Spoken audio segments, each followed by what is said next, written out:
Welcome back to Let's Play After Hours Sakura Angels. Boobies. That's all I'm gonna say. Boobies. Last part, you remember, boobies. Yeah. Boobies and a monster, but plenty of boobies to show around. Weekend boobies. There you go. I still have it at 12 to push. Morning arrives! Oh boy, morning arrives. Again. My head is killing me. Again. Why do I feel like I'm just going to be looking at Sister Princess after all this, huh? It's like we have watch, computer, dog, Mr. Buddha head pointing over there. Again. I'm going to bed earlier each night, yet somehow I'm feeling more and more like garbage each time I wake up. I know the feeling, man. I'm like that before every day. It shows up. I kind of cringe getting up. I don't get it. The only difference today is that the usual cheer rays of the morning sun are nowhere to be seen. In their place is the heavy sound of rain hammering against the window. And to me, that's like the most peaceful sound in the known universe to me. Rain. I just don't like that thunder and lightning falling. Pulling back the curtains, today looks to be a gloomy day. Gray skies overhead, casting a depressing shadow on the town below. The torrential downpour showing no signs of stopping anytime soon. Great! And I have to go out in this weather and all. It's not going to be a fun day, and that much I can already tell. I stretch and let out a drawn-out yawn before I stagger toward the bathroom. And before the F12 button is on, wait. My hand hovers over the handle as I just about stop myself from carelessly swinging the door open. That was a close one. Because usually,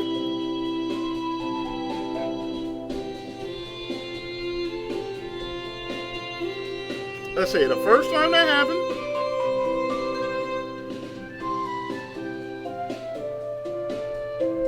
we had a surprise butt shot. That was the part before. Before that,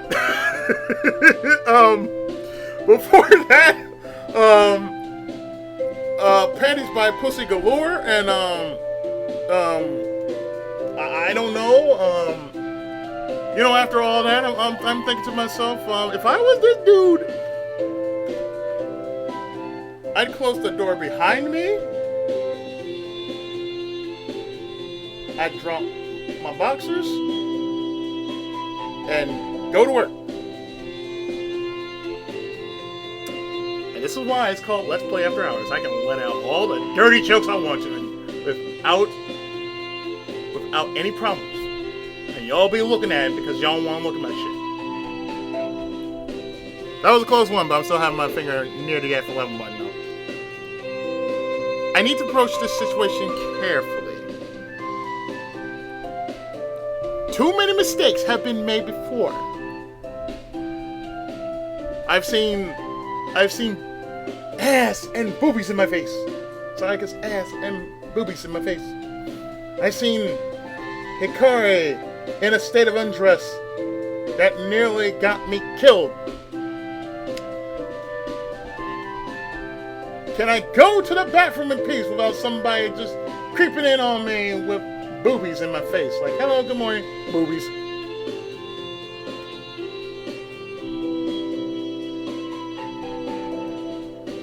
I've been lucky to escape my life before, but they might not be so forgiving a second time.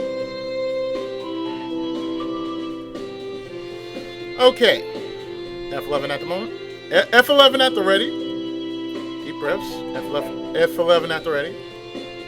I can do this. I can cut without promising. I thumped the door a good several times with the back of my fist. Hello? Anyone in there? No response. But I've been fooled before. This proves nothing. I bang on the door again, even louder than the previous time. Nothing. Surely someone would have heard that if they were on the other side. Which means it might be safe. I ain't trusting that bathroom, man. It's like after all that, no, I'm going outside. If I gotta take a piss, I will take a piss in the garden. I don't care. If it were me, it was like I get boobies in my face, or I get ass in my face, or I get a state of undress in my face. And the first thing that would happen is like, I really gotta take a shit, or I gotta take a whiz before I even start thinking about, I really want to go fuck. And I mean fuck. I said, no, I gotta let nature take its course. I gotta relieve myself. It might be safe. Therefore, F11. I bring the door open a crack. Just a little and peer through. So far, so good. I continue to open the door just a little more. And a little more. Until F11! I see it. A most wondrous sight takes my breath away. It's so beautiful.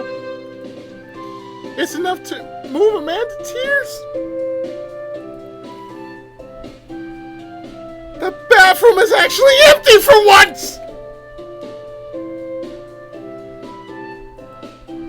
No wacky misunderstandings. No awkward stares. I can actually just freely use the bathroom today without the threat of being torn apart. I waste no time in slipping inside and firmly locking the door. I even double, triple check the lock. Something they should have been doing, but always forgot. After a peaceful shower, I make my way down to the kitchen where Hikari and Sayaka are waiting for me. It's off out there.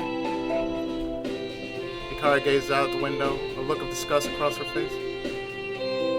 With a laundry list of other things that annoy her, I guess it's no surprise she hates rain too. Do we really have to go to school today, Kenta? Oh, come on. It's just a bit of water. You're not gonna melt it or anything. Sayaka grins dangerously as something sparkles in her eyes. Uh-oh. So that's why I'm full of the stuff you got covered in yesterday, anyway. She tries her best to suppress a giggle, but fails, her laughter soon rocking mouths. Conversely, Hikari is less than amused. Sayaka! Can we just forget that already? I was stupid. I made a mistake. Big deal!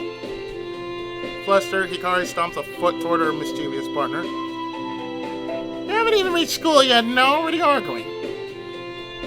I think that's a new record.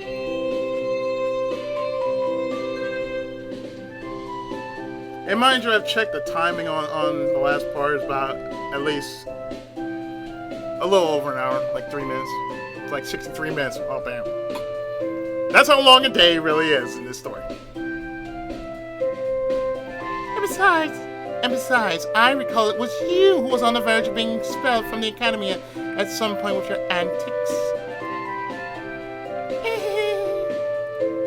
What can I say? They just don't appreciate a good joke. Joke? You almost blew up the entire... Realizing I am indeed still in the room, Hikari cuts herself short and clamps up. Aww. I guess I'll never be able to hear about this old school of theirs. The magic one that taught them all they know. Let's just leave it at that for now and agree that we've both been stupid at times, okay? Okay. I really don't think I was that bad, though. Anyway, Kenta, how about I cook us all some... No! No! No! Kenta with the NATO. No! No! Absolutely not! But you didn't even let me... I don't need to. If it involves you stepping foot into the kitchen in any way, shape, or form, I already know my answer. Even as the Tenkaichi of cooking, I also have to say, in the name of my heritage as the Wonder Chef, hell to the no!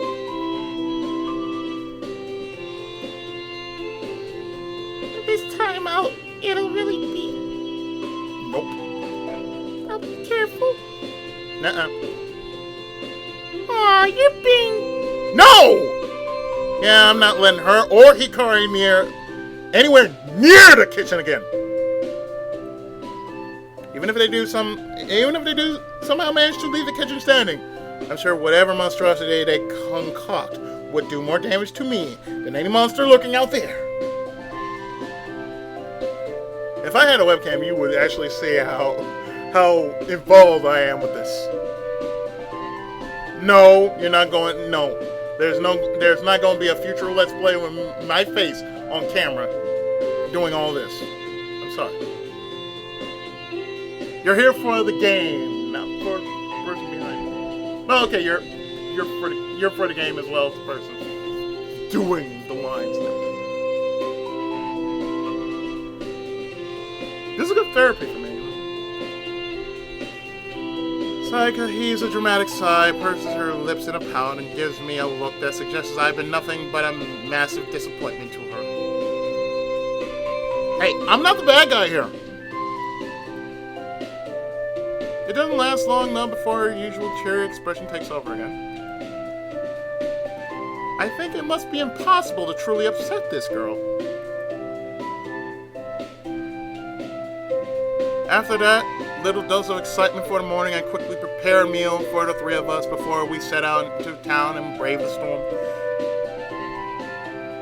The rain shows no sign of letting up as from what we see, it's a clearly blue sky. Not a single drop of rain is actually being seen in this scene here. Just like, it's raining. If it's raining, why does it look so clear? It's hard to believe that the weekend was as bright as cheerful as it was when dark clouds have completely eclipsed the sun overhead now. Welcome to California. We have nothing but flimsy umbrellas to defend ourselves with, not that just barely hold under. We have nothing but flimsy umbrellas to defend ourselves with, that just barely hold under the immense downpour. I have my doubts if we'll even be able to make it to school tonight. I'm not really sure how it got bad all of a sudden. If it keeps up throughout the day, we might even have flooding to worry about. I feel a little silly for even having to cross my mind. I can't help but feel that this is maybe the land lamenting in some way. A sign of things to come. I don't know I'm even thinking such nonsense. But I won't leave my head no matter how hard I try. Looking back up at the skies, the clouds seem even more sinister than before.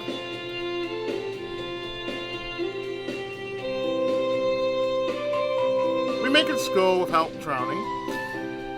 Somehow. Phew. It's pretty intense out there. As we enter the classroom, Sayaka shakes herself dry, her hair swishing wildly, right beside Hikari. Watch it! You're like a toad! She stops and blinks instantly, the last drops of water splashing to the ground. I can't tell if she's just playing dumb here or if she really did it by accident. That's what makes her so scary sometimes. Never mind. Hikari huffs and stomps over to her seat with class just about to start. I follow suit and crumple into my seat with a sigh. My depressing day it's turning out to be. As the teacher shows up and class begins, I give one last look out the window. Water streaming so heavily down the glass I can just barely make out what's on the other side. The lesson goes on, though with each passing moment I find it more and more difficult to focus on the subject at hand. The writing on the board blurring into an incomprehensible mess. I can feel it at the back of my skull. The familiar, creeping pain. Why here? I've never had these headaches at school. They usually only crop up when something bad is about to happen. I guess it's not a full-blown headache, so I shouldn't have anything to worry about for now. This is a warning that something's coming. I don't know what to make of it at all. Kenta? Are you okay? I hear Sayaka whisper from her seat behind me, gentle hand on my shoulder. I look to my side and see Hikari giving me an equally worried glance. Did I look that bad? Maybe the headaches are affecting me more than I think. I nod my head and muster up a faint smile. I can just barely even convince myself I'm fine, but it's enough to make them focus back on the lesson at hand. Lunchtime arrives and I can just barely recollect what I was taught. What subject even was it? I read that wrong. Lunchtime arrives and I can just barely recollect what I was taught. What subject even was it? That's not important right now. At least now I have the time to collect my thoughts and get a grip on the situation. We gotta go get lunch, Kenta. You wanna come with us, or? Having hopped out of her seat, Sayaka skips to the front of my desk and peers down at me with a grin. I blink. It takes me a good second to register that anything has been said to me. Huh? Oh. You guys go ahead. I just have a bit of headache. Sayaka offers a sympathetic look when I mention the headache. Kenta, about the headaches? They're... Hikari pops out of nowhere and stifles Sayaka with a hand to her mouth before she begins dragging her out of class. Come on, Sayaka. He doesn't need to know any of that, and the keys are going to get too big if we stand around. Sayaka's muffled cries of distress are the last thing I hear before the pair vanish into the corridor. Wait. Headaches. Does that mean she knows I've been having them frequently? And more than likely knows the cause of them? If they know anything that will enlighten me on this bizarre series of recent events, then I really have to chase them up on it. I can't let something as important as this be slipped under the rug like everything else they tried to keep from me. I rise up from my desk with a wobble, my legs not quite all there. They should be at the cafeteria, right?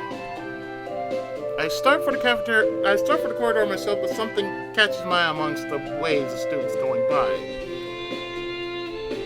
Silver hair, amber eyes. A female student marched along with a blank expression. My head rings. Where have I seen her before? Wait. Is she really... There's no doubt about it. She's the dark angel that that's been making our lives a living hell. Yet she seems a completely different person right now. Gone is any trace of madness. All I see right now is an emotionless schoolgirl. Yeah, she's the kind of girl that's like, you see her as, she's one of those kinds that I've seen too many of when I was in high school. Namely, she's the type that just like, she stays very quiet until you watch her.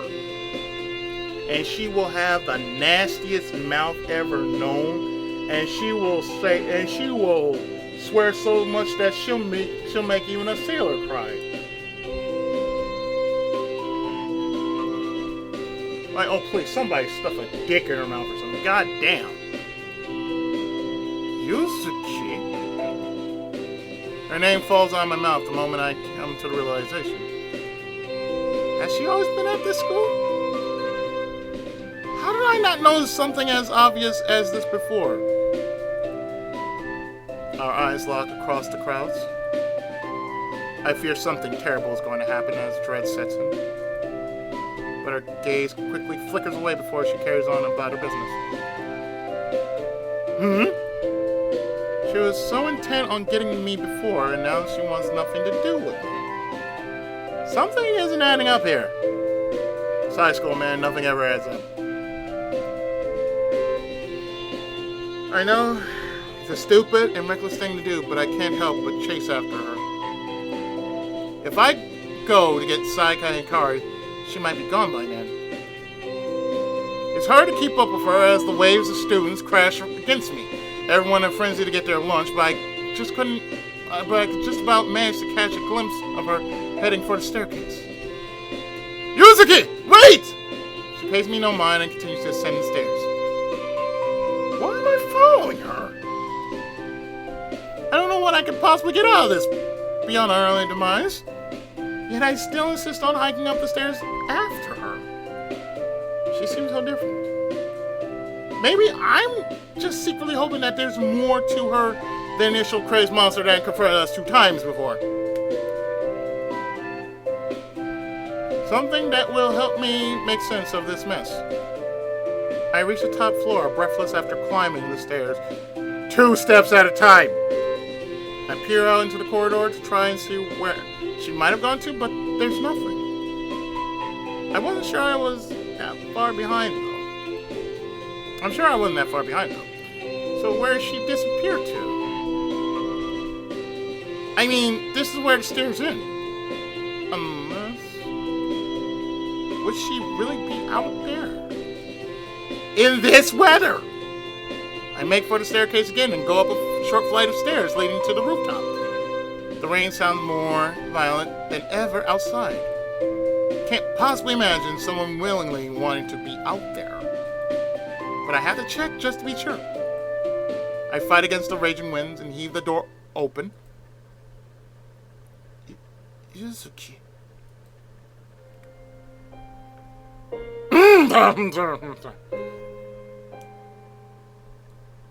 There she is, standing by the fence, gazing out over the town with a hand idly gripping the mesh. With a see-through shirt. Already the rain has drenched her completely. Her soaked uniform clinging to her skin. She seems completely unbothered by it, though, as if she doesn't feel the rain at all. I've only been out here for a second, and I can already feel the urge to sneeze creep up as the chilling rain makes short work of me. Yuzuki ignores me, her amber eyes vacant. At the very least, she doesn't seem hostile at the moment. Right now, I think the rain has a more likely chance of killing me than she does. I take a step toward her, my foot splashing into a sizable puddle. What do you want? She responds bluntly. I may as well be talking to a completely different person than the girl that went after my life. I think carefully before opening my mouth. While things are peaceful right now, it might take saying only one wrong thing to set her off. But I can't be too reserved. I want answers. After hesitating for a moment, my voice initially coming out into a croak, I finally confront her.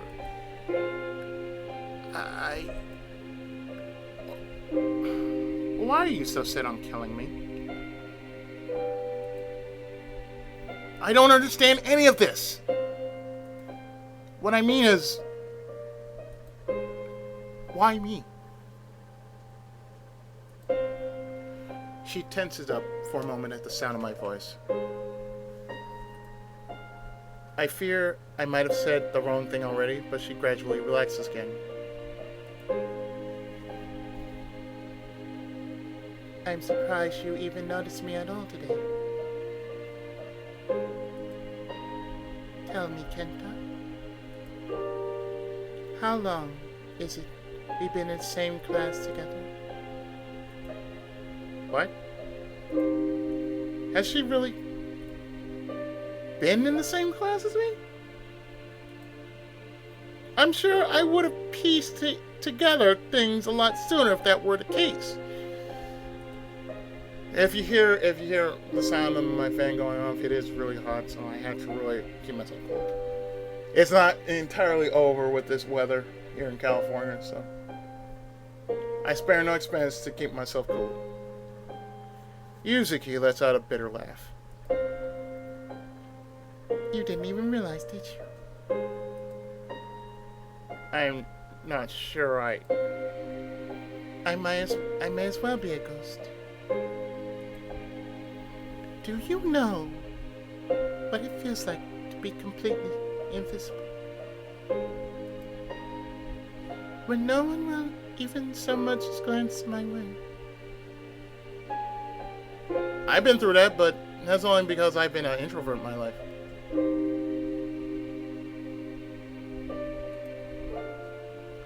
Her grip tightens on the fence, the wires sinking into her flesh. What is she talking about?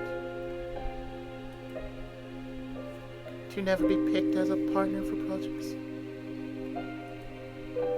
To never be asked to sit with someone for lunch. To even be ignored by the teacher in class. Never had that problem. If I wasn't called, I was never called. Okay, except for Spanish class. I take that back. They all might seem like petty small things, but over the years they add up, and slowly the hate began to set in.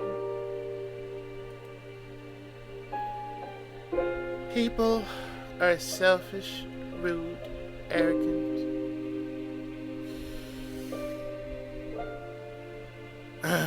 You hit the nail on the head, Yuzuki.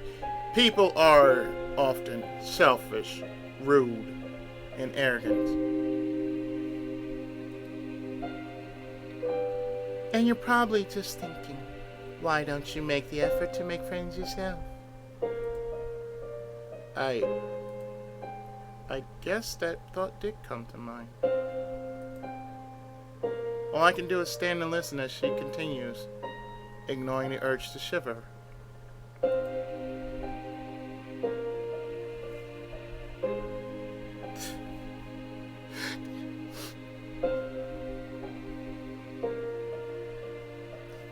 You think I haven't tried?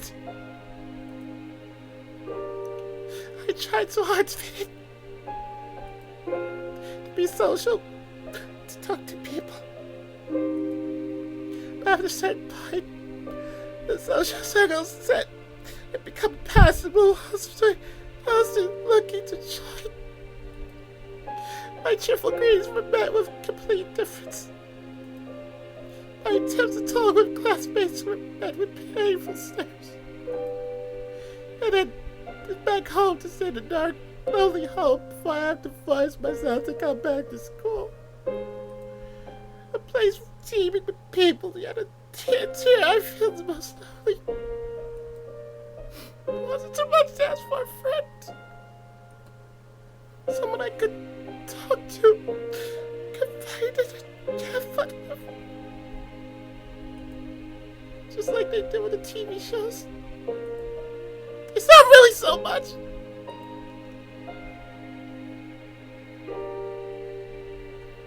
And behold, it's clean as a whistle. So, she's just lonely. But why are you... She cuts me off as she suddenly spins to meet me eye to eye. The vacant stare is gone, and in its place, one of hate, aimed directly at me. But don't feel sorry for me. None of that matters anymore. Not after tomorrow. Everything will change. Tomorrow? As I ask her, a searing heat surges through my skull and forces the wince out of me. Yuzuki smirks at my pain. You can feel it, can't you? She's so close to being free now. With every passing day, I do believe that comma is in the wrong spot. It should be with every passing day, comma. With every passing day, her power grows. What are you talking about? Who's going to be free? So they haven't told you? Interesting. I wonder why they're so intent on keeping it a secret. Regardless, everything will make sense tomorrow.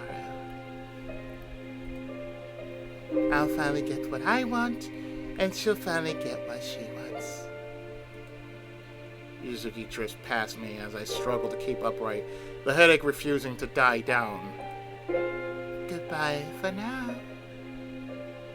The next time we meet will be the last. Wait, Yuzuki, what are you... It's too late. She's gone. I'm left alone on the rooftop in the pouring rain. I wanted to try to get to the bottom of things. But if anything, I think I'm even more confused now. Okay, I think I should get back inside now.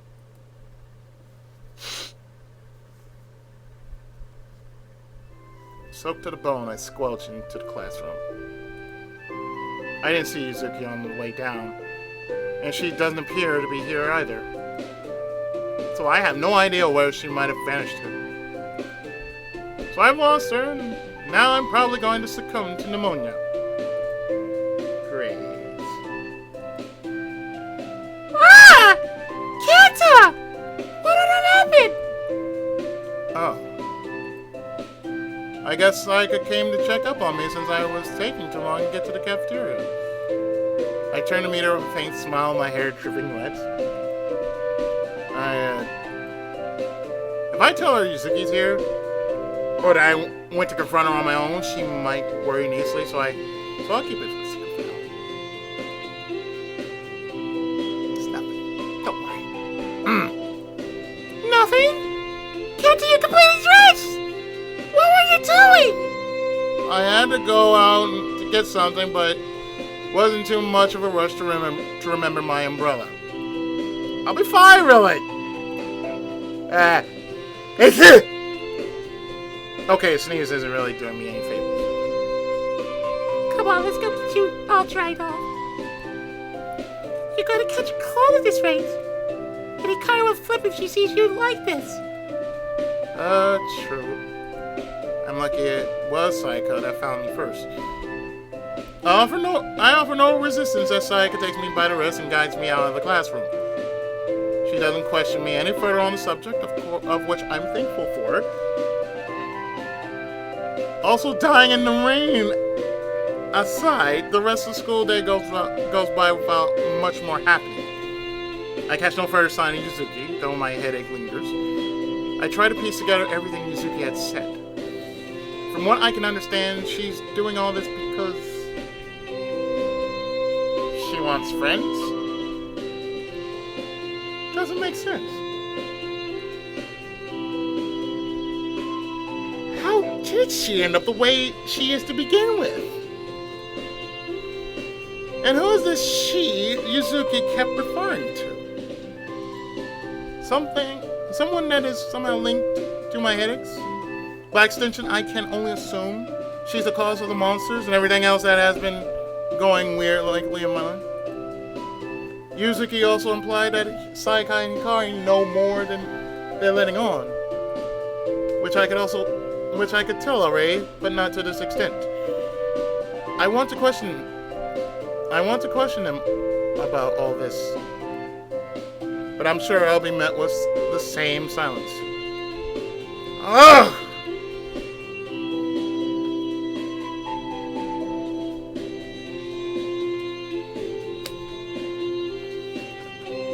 Why is everyone so damn secretive? I feel like I'm the only person in the world left out of the loop right now. I keep to my thoughts on the wet journey home, and before long I find myself in my room, gazing listlessly at the ceiling. The rain gradually dies down as the evening settles in. Things are finally calm. But for how long? Yuzuki's words are still repeating in my mind. And Skype is in the way. Let me just get rid of that. Thank you. Skype is in the way. Hey there, Josh. How's it going?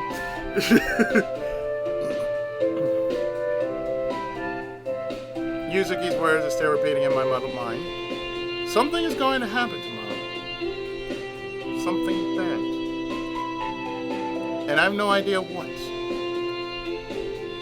I glimpse out of my window.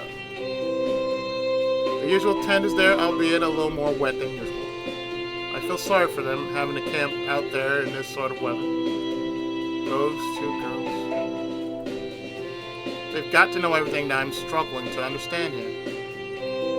It's not fair that even though this entire situation suddenly revolves around me, I somehow know the least. I don't know if they're doing it to protect me or what, but I'm beginning to feel like it's too late for that. I continue to stare at the tent. It's not that late.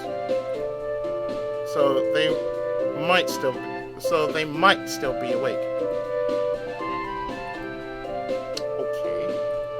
Yeah. I've decided. I'm gonna go down there and demand they explain everything to me.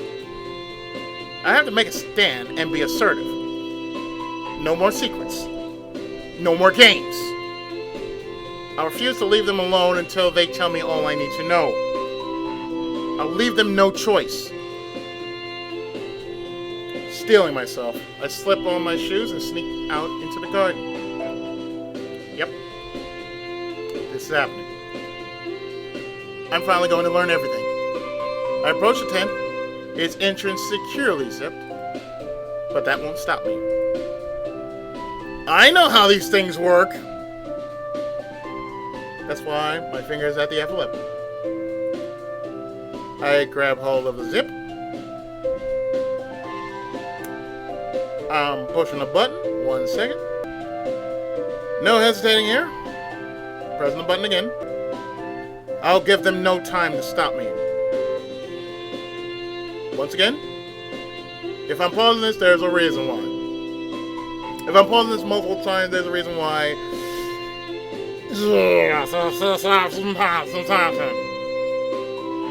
all of a sudden, oh, hi, Izzy, surprise butt sex. The fuck?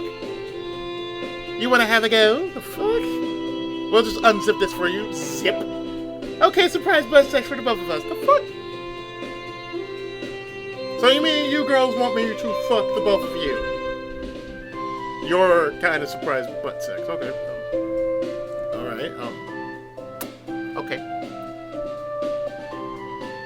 Here we go. 1 second. And then in one swift motion, I unzip the tent's door, and once again. Okay, no more secrets. I want answers, and I want them. F11. Okay, one moment. Accent Monday. Okay, state of a dread. Fuck it.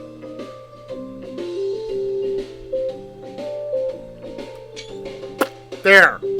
We're fine. We're golden. We're good.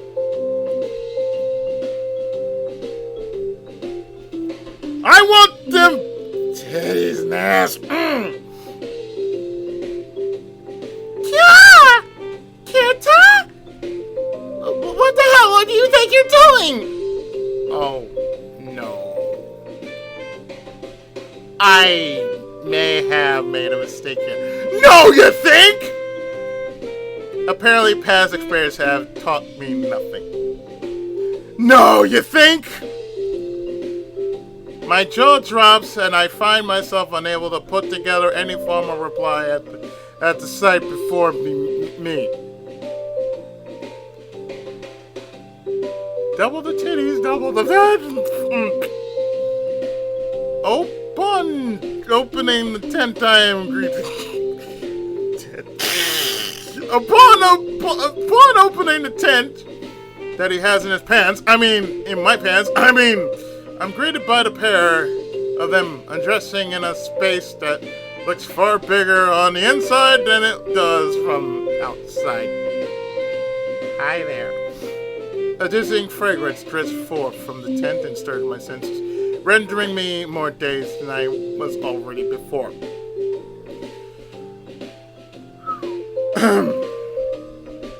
My eyes are torn between the pair, unsure of where to settle as they fit between them. Yes, you want to know which one you want to motorboat first. I say, whichever is the more bustier of the two. I'll just take a little sip. I'm just going to do this right now.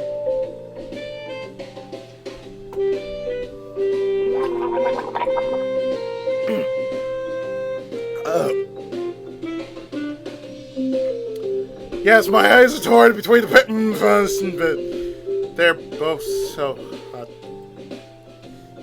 Pleasing to the eyes. While both of them are clearly embarrassed, Sayaka only seems surprised about the whole ordeal. Oh, come on, Sayaka! I've seen you off camera. You look... But I can see Hikari practically shaking with what I can only assume is rage. That face doesn't show rage. This isn't fair. How was I supposed to know? Titties.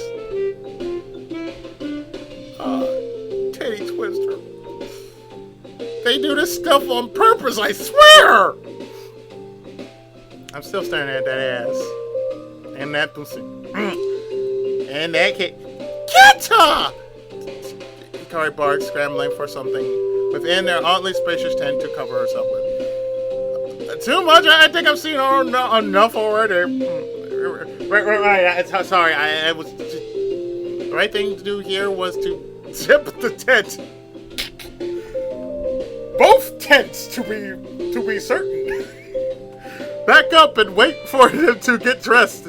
But all I can do is gawk and possibly making the situation much worse than it should be. Yes. Make it more. Yes, make it more.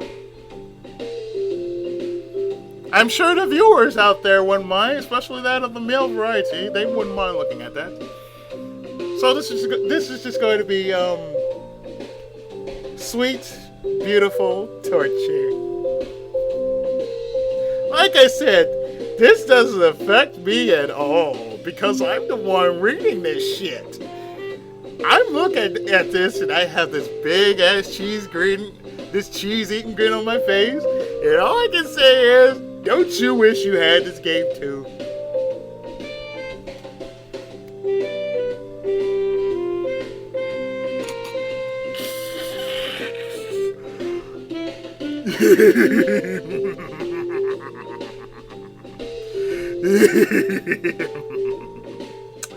Let me just continue on. My ideas are just like,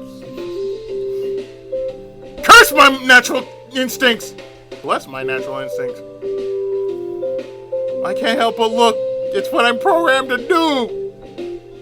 I'm looking at this. I'm pretty sure this is going to be the thumbnail of the entire video right here. Oh, you want your tits and ass? There you go. Bam. Just what? Being a pervert? I'm proud of it, damn it. Because I can clearly see that. Oh god, I hope none of the neighbors can hear this. You've got me all wrong. I just wanted... She cuts me off. Naturally. Of course, I was never going to be allowed to explain myself.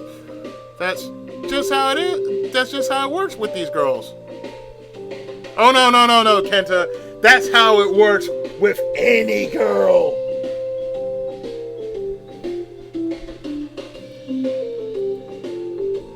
No more excuses. I let you off last time, but now. With a blanket covering most of her bare body, Hikari marches toward me with a scary expression. All the while, Sayaka stands by. Maybe we should hear him out? I'm sure he wouldn't just barge in here without good reason.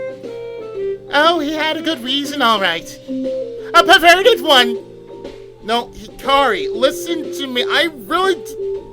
She cracks her fist. Have mercy! Her fist flies, and I soon see stars as I'm left flat on my back and gazing skywards within my garden. I'm left sprawled out for a moment before Sayaka and Hikari approach me, now fully dressed. Why does everything have to be so difficult? Dude, be grateful you weren't unzipped, man. They would have done something worse to you. She would have done something worse to you. After explaining how I met Yuzuki the other day, and what she had told me, it seems I'm finally convinced them to explain things. I led them to my room so we could more comfortably explain things. The tent was an option. But I have bad memories of that place now. Sayaka plops down on my bed and excitedly looks about the room while Hikari stands by the door, still angry about before. I said I was sorry! So, this is your room, huh? It's finally nice to be able to see it from the inside of spying on it all the time. I'll pretend I didn't hear that. It's surprisingly neat. Okay. So, are you guys finally going to tell me what the heck is going on? I wonder what sort of things Kenta has saved on his computer. Oh god, no! Don't you dare! Sayaka reaches over and prods at my laptop.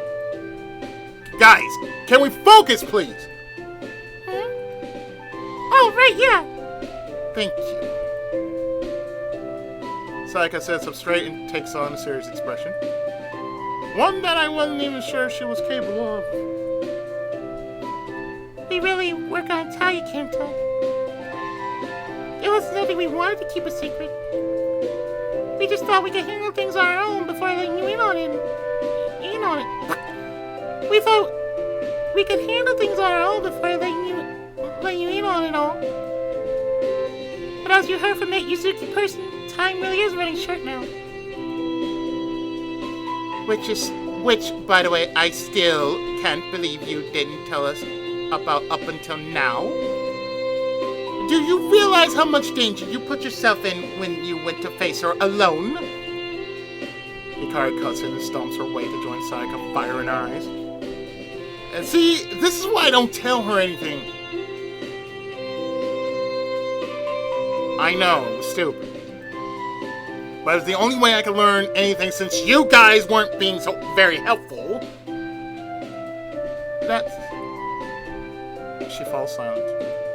Guess I got her there. He has a good point, Hikari. Don't side with him! You're supposed to be my partner!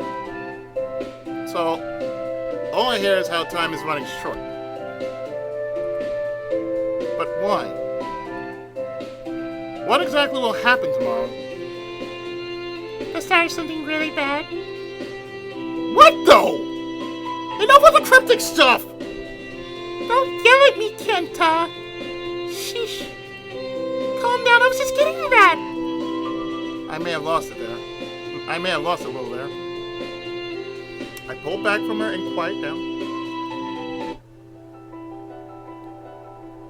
Tell me, Kenta, what do you know about your bloodline? Well, let's see. I know I'm not a Belmont. I don't seem to die in water.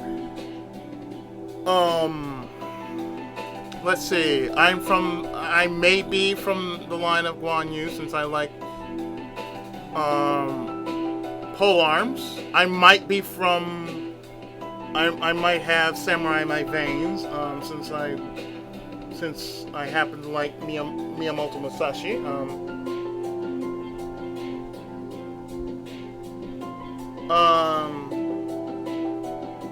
Oh, we're talking about the character. Oh yeah. Your ancestors?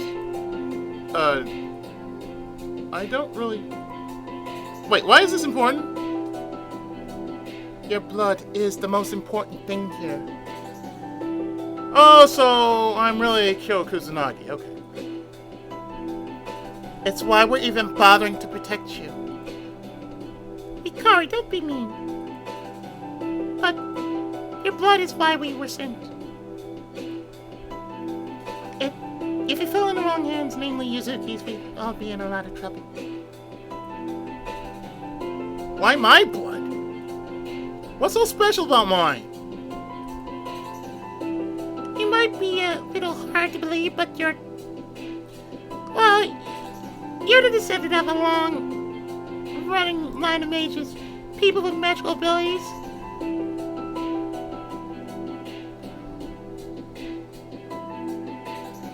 Are they red mages? I just want to know. Are they red mages? Blue mages? Black mages?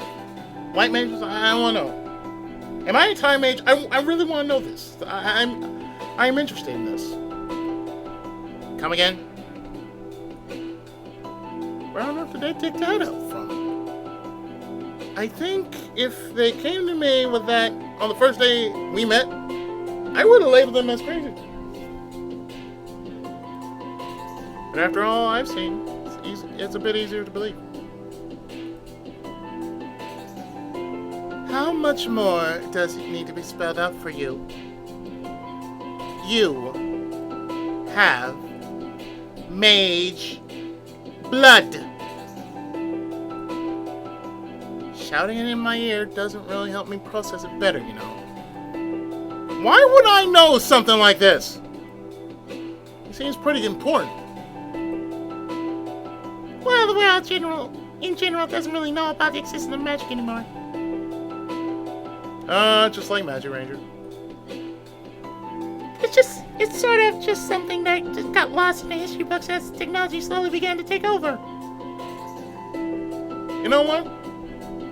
I'd rather magic over technology now.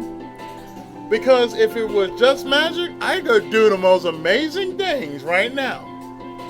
The most important thing is, I would learn how to to cast instant transmission on myself and go take myself a fucking vacation, and I would do the following. I would stop time just for a moment, put something in my place, put like maybe, I don't know, a clone of myself that can only last for like whatever time I say it down to. Do the same thing, well, except for the Let's Play. that would be done something totally different. My clone could do so much more than I could possibly do, and therefore it's like within 2 weeks, oh hey, I'm back, and like I just like snap my fingers, clone, go away, bam. Unless if it somehow turns sentient and starts saying, I am Israel now. I am Pookie Izzy 7 now. You, I must get rid of you. It's like the hell you will.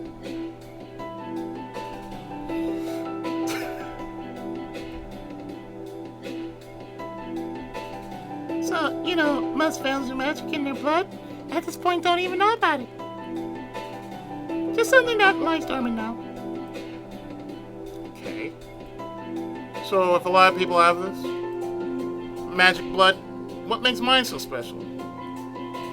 More special than theirs anyway. I wonder if Kenta's last name would be Belnice, because that'd be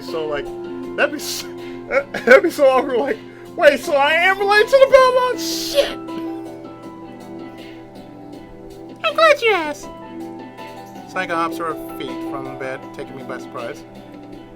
This girl can't sit still for more than a minute, I swear. I won't bore you with all the details, sir. Here's the story short. She clears her throat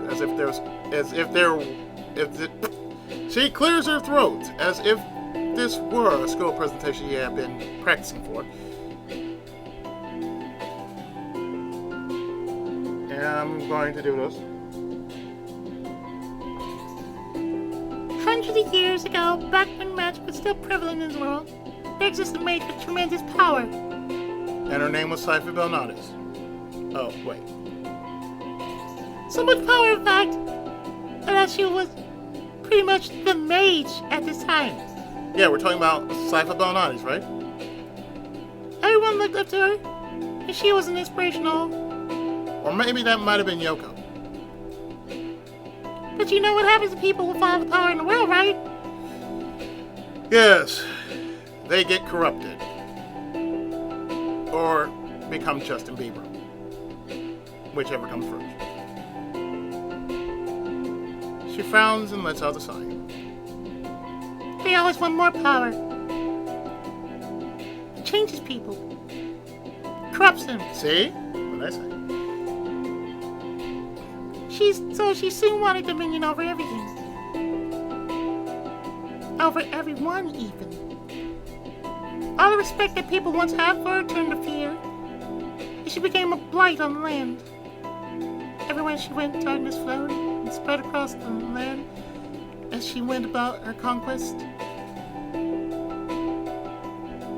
I wonder if we're talking about,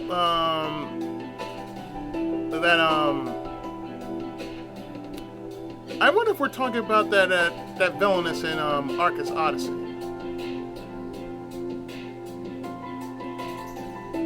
It's getting pretty lengthy. And why do I feel like I know this person she's talking about? Are you still with me, Kenta? She leans forward and raises an eyebrows and let out a yawn. Yeah, totally. How do you think? But what does this person have to do with me? I'm getting there, gosh! Basically, you're related to the person that had the courage to stand up to this Dark Queen and put her in her place.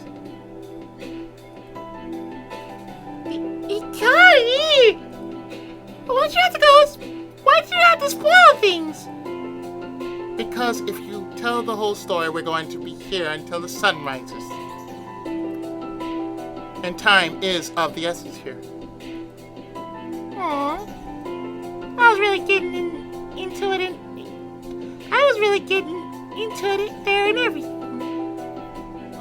Thanks, Hikari. I appreciate it. So, what? My ancestor killed this evil queen person? If he did, we wouldn't be having this conversation right now. Wrong voice. If he did, we wouldn't be having this conversation right now. No, with all the power she had, killing her was an impossibility. I wouldn't go as far as to say she was immortal. But I'm pretty sure I'm sure it's pretty close. The best you could do was kill her. using the most powerful sealing magic he can muster. The power from Laputa. Which leads us back to that magical blood pumping around inside you, Kenta. Essentially tied his fate with hers when locking her away. A seal so powerful that we'll only unlock if one strict condition is met. And what condition is that? I think you should know by now. Something to do with my blood, right? Bingo!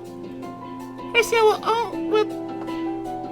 will only truly unlock if it comes to contact with the blood of the one who sealed her away, or by extension, any of his descendants.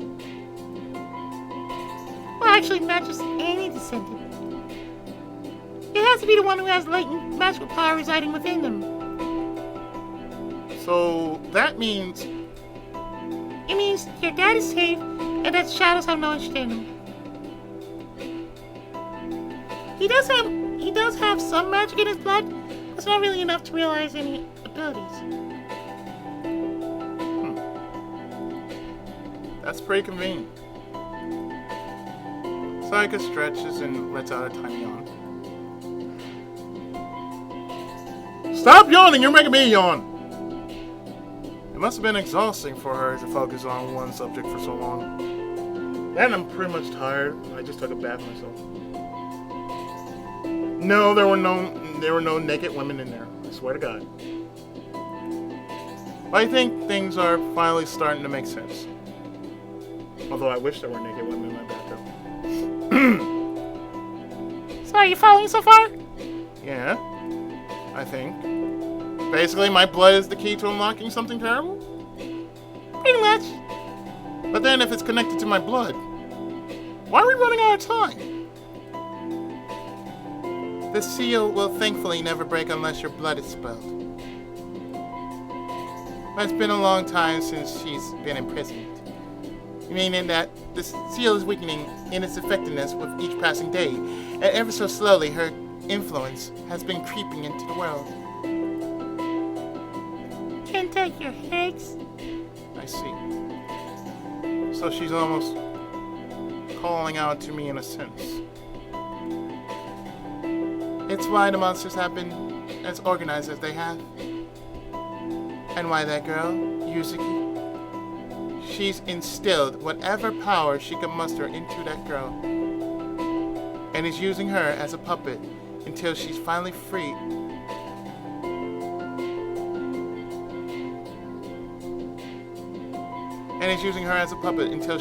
Herself.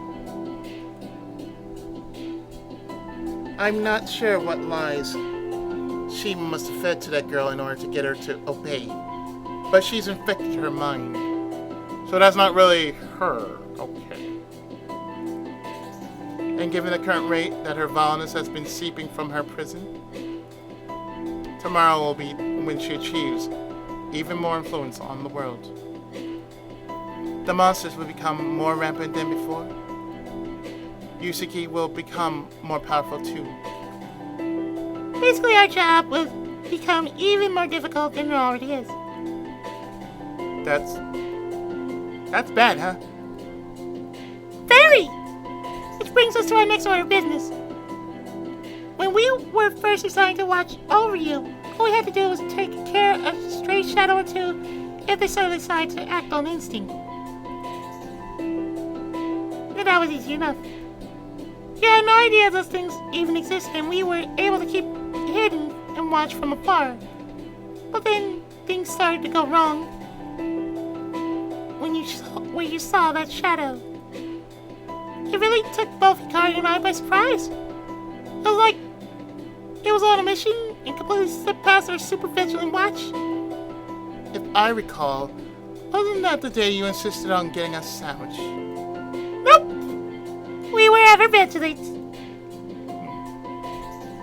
I guess I was even luckier than I thought that they managed to save me back then.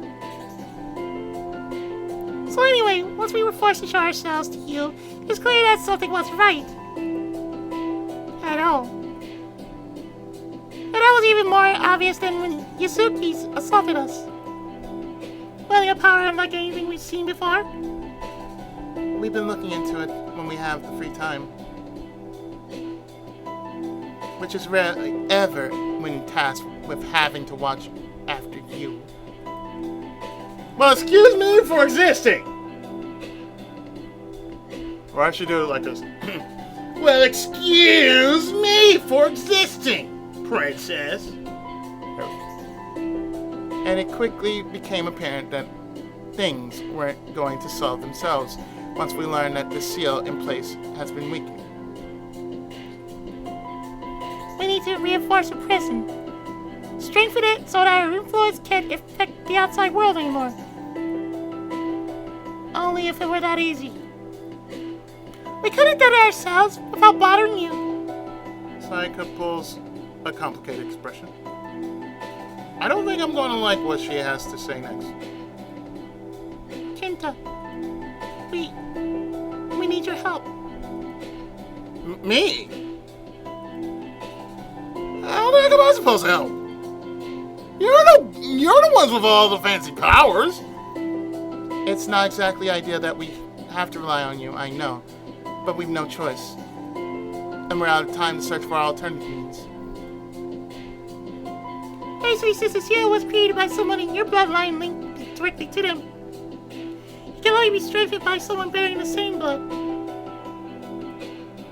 I mean, technically we could break the seal and that's their entrapper and loose one. I don't think we'd last long enough to do that. So, in other words, I'm really the only situation here.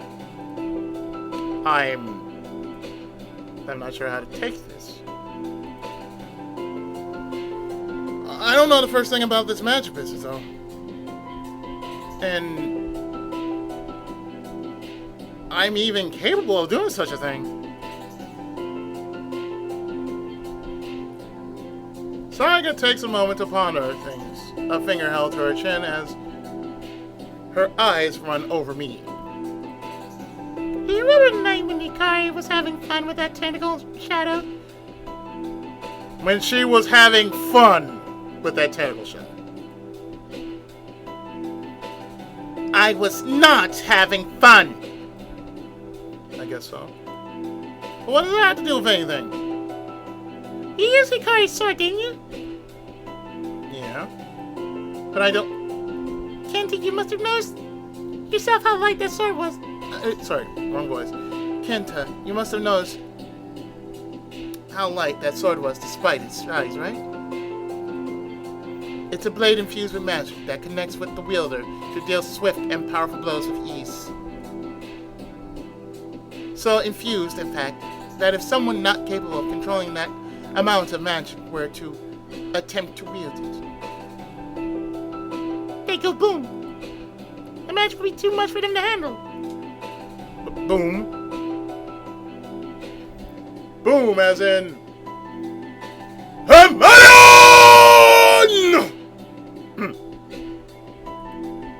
Well, maybe not explode. But at least, at the very least, bring about a messy ending. And given that you're still standing after swinging that thing around, it's safe to say you have the potential in you. Nice. I can't believe there was the possibility of exploding from picking up her sword. What I did back then was even more reckless than I realized. So if you can handle that sword, I think a little sealing magic should be no problem. But then it also means we have to go to where she's sealed. Taking along the one thing she's been seeking for all these years. It'd be reckless. And one mistake will mean we could put the world in danger.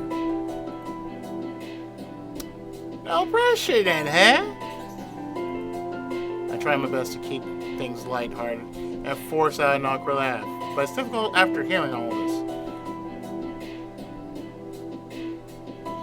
To think that somehow I'm both the key to unlocking this woman from a prison and the only thing that can put her away for good. Tomorrow's our last chance to stop this before it spirals out of control. I think you're going to have to skip a day of school, Kenta. There goes that cat smile again.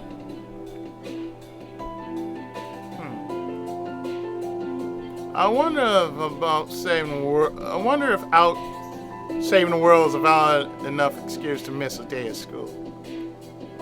That is, if you choose to help us. I'll understand if you don't feel up to it. Maybe we can find another way. But there isn't another way, is there? That's the whole reason you're telling me all this. I heave out a sigh and give my guardians a look over. They've done so much for me in this past week. And even more than I realized behind the scenes. If anything, I owe them this. I swallow hard. I can feel my hands begin to tremble. I might die if I go with them. But then if we leave it, things will only get worse. So, I guess I have no choice here, do I? That'll help with this sealing business. If you think I can manage it. You will? Sayaka looks ecstatic as she claps her hands together.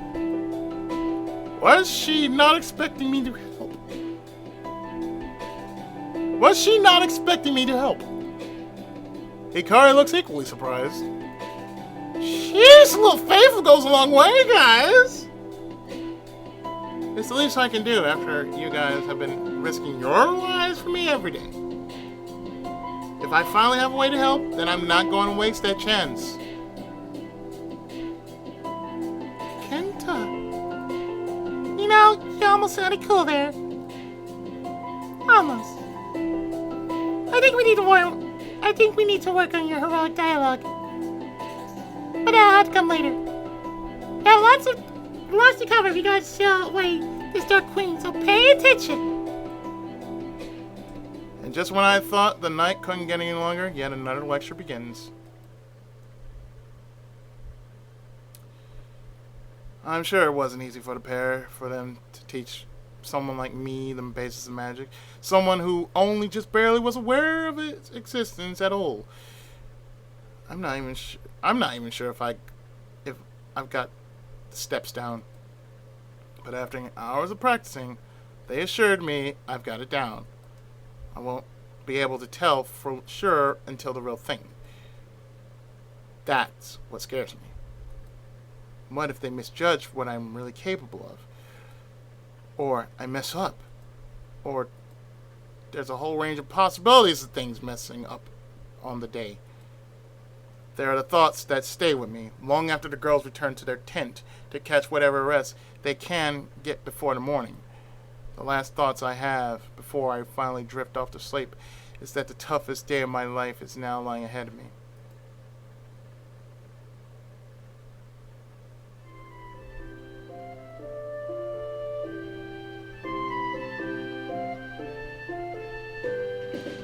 I slowly come to my senses, and I feel that my senses are telling me that I need to stop here. But when we come back, could there possibly be a conclusion to all this? Are we possibly going to see some more boobies? And asses? And kitty cat coochies? Find out in the next exciting episode of Let's Play After Hours, Sakura Angels. Stay tuned for the next part.